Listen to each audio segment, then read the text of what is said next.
de febrero hay marchas en todos lados, por todos lados. Ya conté el cuento mío. Lo más probable es que cuando comience el debate de la Asamblea Nacional de la Ley de Amnistía, que hoy vamos a hablar de eso, pues el programa lo grabamos y se ve en la noche, lo estoy diciendo, o cuando termine la cadena, si es que la hay, pues lo repondrán. Estoy advirtiendo, ¿no? Fíjate, ¿qué digo yo sobre el tema de la violación permanente histórica de los derechos humanos? Que tiene que haber un mecanismo que en Colombia, cuando se aprobaron los acuerdos de paz entre Santos y el país, porque toda la sociedad se involucró, se generaron unos mecanismos de seguimiento que hacía que cuando se violaban los acuerdos aparecían esos mecanismos que estaban constituidos por la sociedad civil, los países que ayudaron, los partidos. Entonces se prendió una alarma y salían todos a corregir el problema. Aquí hay que crear unos mecanismos para que cuando se viole el debido proceso, cuando aparezca cualquier señal de violación de los derechos humanos, se prenda y tú vayas y lo intervenga y lo pare. Bueno, fíjate Sí, que pero desde el punto de vista de la Constitución, eso es una de las atribuciones del defensor del pueblo, una figura extraordinaria. Pero el defensor del pueblo no defendía ni a sí mismo. Parece que no lo ha cumplido. Pero ahí está, eso que tú dices está en nuestra Constitución y hay una figura que es el defensor del pueblo que tiene su origen en Suecia. Hace muchísimos años, una democracia más o menos tranquila. Mira, dice Carri que el culpable es el defensor del pueblo y le pide que renuncie. Dudo que eso ocurra de esa manera, pero debería haber una revisión. Yo planteé en la Comisión de Paz y Convivencia que esa comisión que se está reuniendo con todo el mundo busque unos mecanismos. Quizá la propia comisión o esa comisión ampliada, claro, probablemente, ¿no? Como es, fíjate que no es una sola comisión, es un plan. Es un plan, claro, Sí, claro. Es un plan que está puesto allí. Para que inmediatamente, ponte, si hubiese un teléfono público harto conocido, creo que la Fiscalía tiene uno, pero si yo tuviera un recurso para cuando el policía me matraquea, yo llamo, mira, aquí me está atacando un tipo, y vienen y lo evalúan quién tiene la razón, porque él es la autoridad y yo sé que voy a estar en contra, pero yo tengo derecho a la defensa. Si tú tuvieras un mecanismo que permita que cada vez que ocurra una cosa de esa se detenga y se intervenga. Porque imagínate la gente que trabaja en Tocorón, que está en una cárcel oculta, en una oscuridad, y agarran a un muchachito que ven que es de clase media o de lo que sea, y creen que es un modo de atender la crisis, o sea, quitarle plata, martillarlo, o que creen que hay que sacarle información y empiezan a darle palo, pero no tienen ningún control. Entonces, es una política de Estado la que viola los derechos humanos, el presidente. ¿Quién es? Bueno, yo creo que primero es un contexto cultural.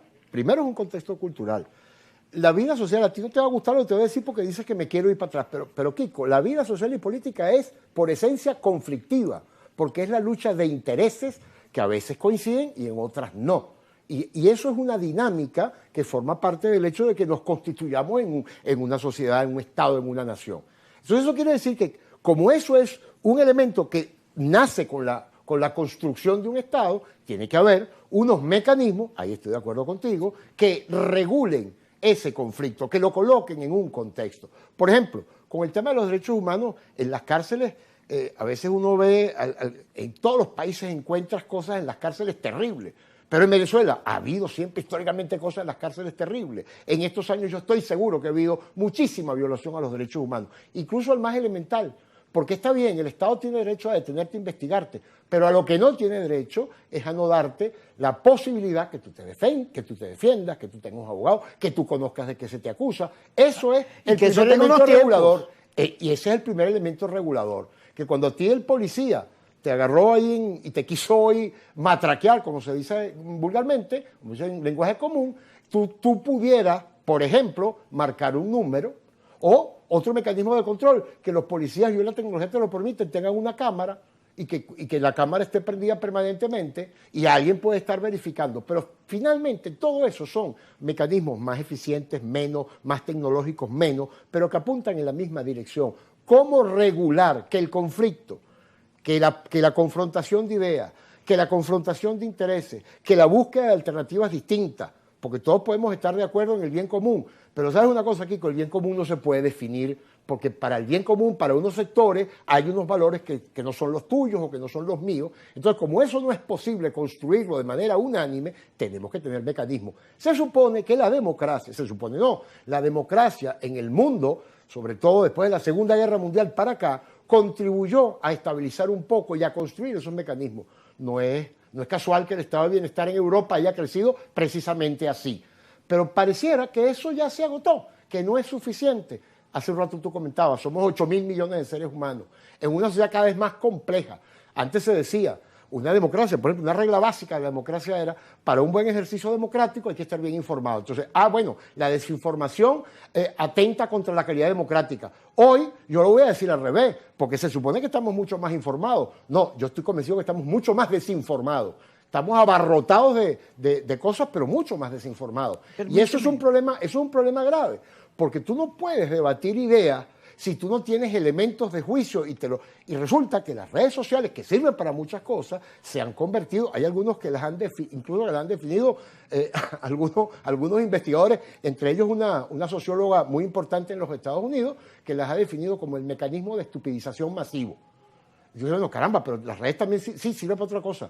Pero ¿por qué? Porque te han reducido la diferencia tuya y mía, no a que tú crees que la economía tiene que organizarse de cierta manera y yo creo que de otra, sino que eso se ha reducido a que tú tienes una identidad que yo rechazo, a que tu emocionalidad pesa más que tu racionalidad, a que tu manera de tratar de resolver el conflicto pasa más por lo emocional y por lo violento que por la reflexión, porque también la dinámica de la sociedad en la que estamos metidos es más compleja que la de los griegos en su momento, ¿no? Y es más compleja hoy que la que tuvimos tú y yo hace 50 años. Pero fíjate, menos mal que tocaste el caso de las redes, porque un amigo me llama y me dice, Kiko, eres más famoso que Bad Bunny con lo que dijiste. Creo que es difícil, pero estaba cerca. Pero estaba cerca. Entonces, claro, fíjate, ¿por qué yo digo el helicoide es el country club? No solo porque es un contraste, sino que además es como cuando Trump pone a Obama y a la esposa como mono. Bueno, claro. Porque las redes tienen... Ya va, calma. Mira, las redes tienen unos mecanismos donde ni siquiera la verdad vende más que la exageración y las mentiras y la conspiradera, que llaman más la atención. Entonces, las redes se mueven mucho por escándalos, por cosas de mucho volumen. Entonces, yo lo digo así, pero fíjate, ve lo que me ocurrió, hablando de las redes. Anoche me llama la atención, veo un programa de Orlando Urdaneta, un muchacho, y Chatén, que Orlando Urdaneta y Chatén son amigos míos, yo los quiero mucho. Pero le pregunta, Orlando, ¿qué se puede hacer con Kiko que dijo que el helicoide era el country club? Y él dice, a Kiko hay que castigarlo. Cuando venga la señora fulana de tal, hay que castigarlo. Porque Kiko, Guaidó, Leopoldo, y empieza a nombrar, y me ponía al lado de Leopoldo. Ay, Dios mío. Y entonces empieza a nombrar y dice que yo, cuando él estaba aquí, que yo siempre le decía que su gente era la que le metía candela a la cosa. Y todos esos tipos, hay que darles duro. Yo escucho eso, digo, primero, fíjate, cuando yo digo lo del helicoide, yo soy humorista. He hecho cosas de humor, además este programa es así. Y luego, si lo hace Trump y todo el mundo lo hace en la red, me va a caer a mí porque yo exagero y pongo un petardo. No, tú lo que pasa es que interpretaste correctamente lo que hace Trump, el famoso manual de Bannon, de lo que significa hoy en día la comunicación por esos mecanismos. Pero déjame meterme en lo que me interesa para que discutamos, ¿no? Pero yo lo que dije el viernes, que lo hice adrede a propósito, porque yo vengo oyendo cuentos de presos, ahorita en este periodo que se abrió, oye, hay unos que me partieron el alma, y no están alrededor de los políticos que salen y declaran, sino están en gente desconocida, más pobre, en unas cárceles más oscuras, que no aparecen en los debates públicos, pero son unos casos que todo el que los oye, como es Carri, le parte el alma. La desigualdad también se expresa, también se expresa. Entonces yo planteo eso así, y lo que estoy planteando es ese debate, pero es lo que agarra. Yo vi una cuña, fíjate que hicieron, un restaurante llega, este es el helicoide, y se burla. Está bien, porque mi intención también quitarle No, pero la es que dureza. ese recurso que tú usaste es el recurso que hoy, Claro. hoy se califica el recurso del trumpismo.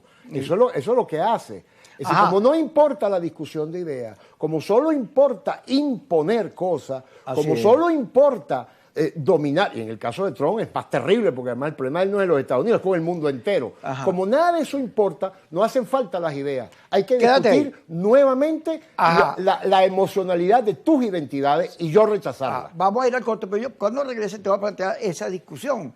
O sea, tenemos que recurrir a unos nuevos mecanismos de comunicación. Yo estoy convencido que sí. Sí. Yo estoy convencido Pero que sí. además, fíjate, ellos, Chatén y Orlando, que son humoristas, no le ven, no le ven el sentido de contraste, de humor que tiene la cosa, ni el fondo, sino ven lo que les interesa. Claro, Cuando regresemos.